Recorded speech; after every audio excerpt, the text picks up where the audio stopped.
Amnesty International has accused the State of Israel of committing genocide against Palestinians in the Gaza war. The London-based human rights group said in a report published on Thursday that it had found evidence of genocidal intent on Israel's part, after reviewing months of incidents and more than 100 statements from Israeli officials.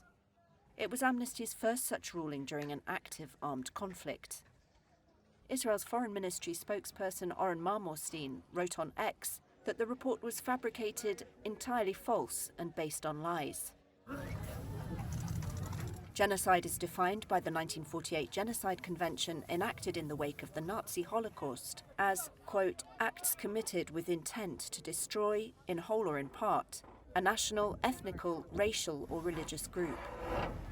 First, that if there have been acts that may be characterized as genocidal, then they have been perpetrated against Israel. Israel's lawyers already countered accusations of genocide brought by South Africa in January. Israel says it respects international law and has a right to defend itself against Palestinian militant group Hamas, whose cross-border attack on October 7, 2023, precipitated the Gaza war. Hamas killed more than 1,200 people in Israel and took more than 250 hostages back to Gaza, according to Israeli tallies. Gaza's health ministry says Israel's military campaign since then has killed more than 44,400 Palestinians and injured many others. Gazans welcomed the Amnesty report. Iyad Abu Mustafa, at a funeral in Khan Yunis for the victims of an Israeli strike, said the international community must hold the country to account. Palestinian and UN officials say there are no safe areas left in Gaza, a tiny, densely populated and heavily built-up coastal territory. Most of Gaza's 2.3 million people have been internally displaced, some as many as 10 times. Global food security experts have also warned of famine in parts of northern Gaza, a warning that Israel rejects.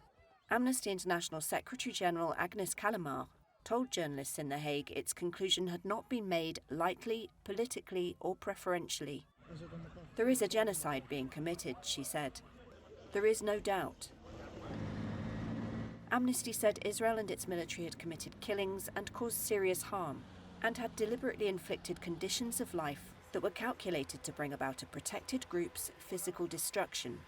It urged the prosecutor of the International Criminal Court to investigate the alleged genocide. It is falsely accusing me, the democratically elected Prime Minister of the State of Israel.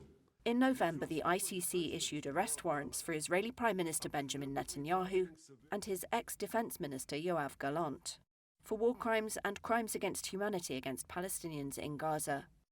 They both deny those charges.